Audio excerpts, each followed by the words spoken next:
Welcome back, everyone. In today's video, I'm going to cover game 26, the last game. This is a bonus game from Smithy's Opening Fundamentals. This is a Blitz game that took place in leadchess.org in 2019 between Alexer81, who was rated 2591 on lead chess, versus Winquitter, who was rated 2369 on lead chess, and again, this is a 3-minute blitz on lead chess. So let's go ahead and go over the game.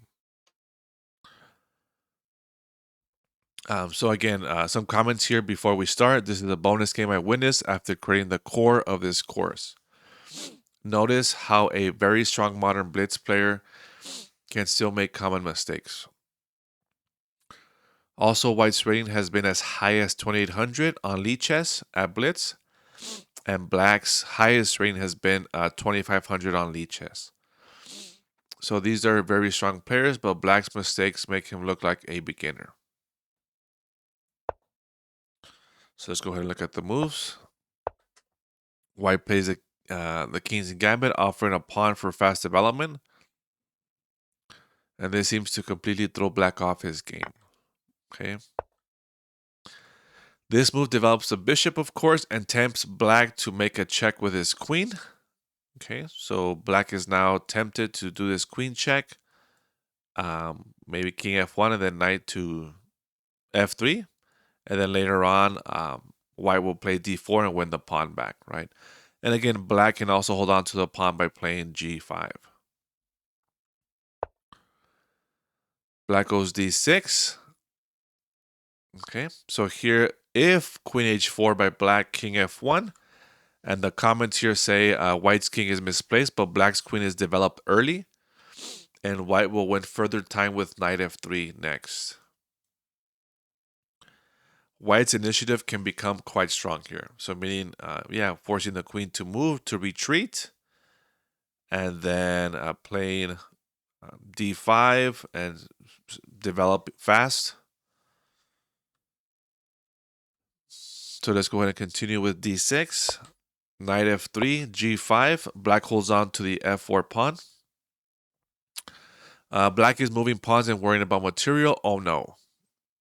White plays H4.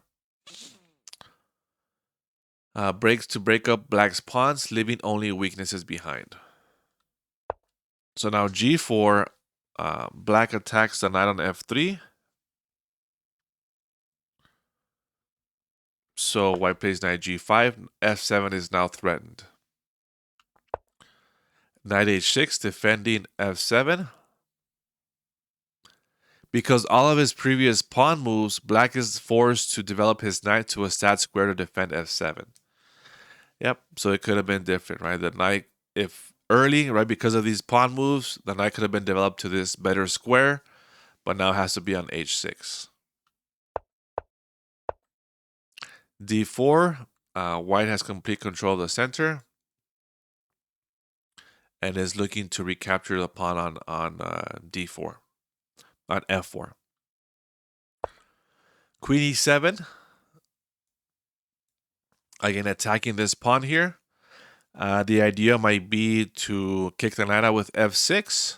And then after the knight retreats, then the queen can capture here on E4. Black now moves his queen early. Black spent a lot of time here and then played his next moves very quickly. So he was clearly formulating a plan.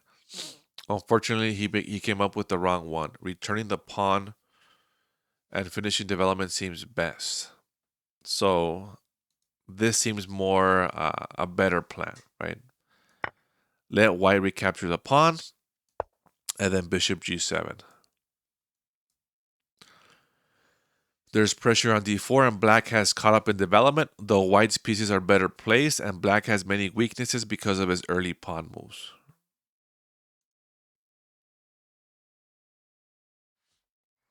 So knight C3, White develops. C6.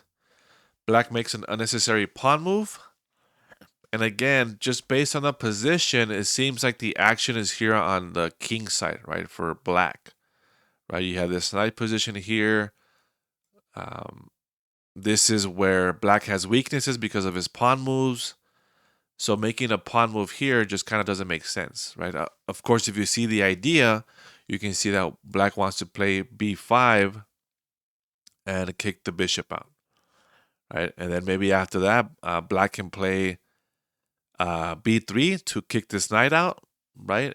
And black can also kick his this other knight out with f6. But again, the focus is wrong, is what SmithyQ is saying. The focus should be on finishing development and to develop your pieces.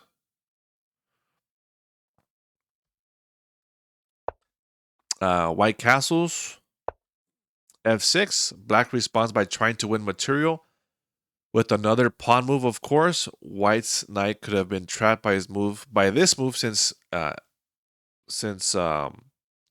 move 7, but White is willing to sacrifice it to open lines and gain a lead in time. Black should not be thinking about winning material in the opening, especially when he is so far behind in development. Time is everything. So it means that this knight, since move 7, could have been trapped, right? But again, pretty much White is saying, go ahead and take this knight. I'm going to make up for it by developing all my pieces and then attacking because you wasted time capturing this knight and making all these pawn moves. So White recaptures the pawn. b5 attacking the bishop, another pawn move by black. b3, another pawn move by black. Before knight e2, and then now f captures g5. Bishop captures g5. Queen captures e4. So here in this position, White is down a piece. We can see Black's idea. He pushes queenside pawns so he could force White's knight to move, and now he wins the e-pawn. When his king is already in the center and can't castle, okay, and he already won a knight. In other words, Black had the complete wrong focus. He tried to win material instead of finishing development. And now White's developed army will make short work of him. Okay. So now here what happens is that White gets the initiative. And White has open lines, right? So now, so knight to g3 to kick the queen out. If the queen remains on this file, right, then rook e1 pins the queen to the king. So now the queen has to go to a different square. And now there's an open line here to the king. Knight g3, queen g6. And now how do you keep the initiative going? Well, now you got to keep attacking the queen. Can you find a way to keep attacking the queen?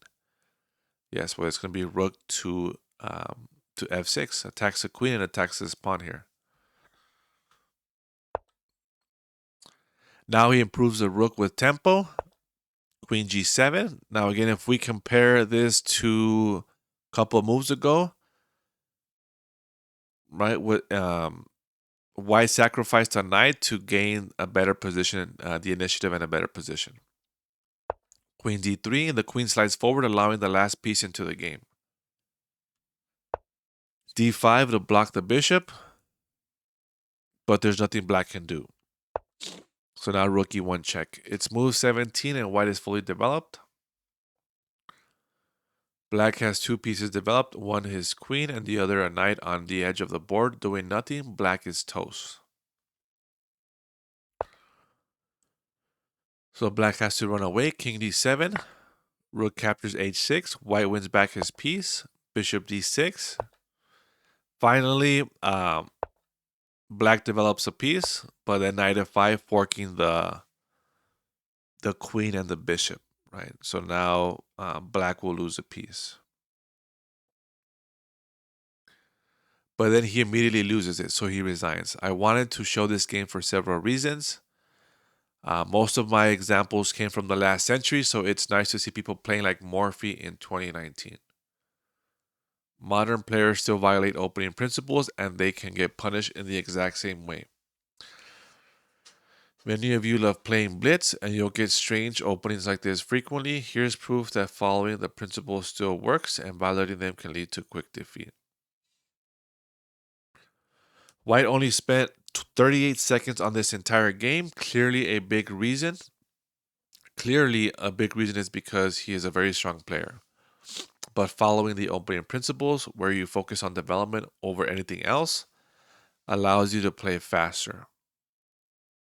You aren't thinking about winning pawns or trying to attack early.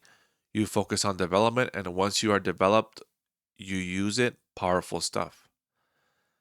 It's a pretty game, and chess should be pretty. And with this, we end the series on Smithy's Opening Fundamentals. Hopefully, you have checked out the course. Link in the description. And I will see you in the next series. Make sure you like and subscribe.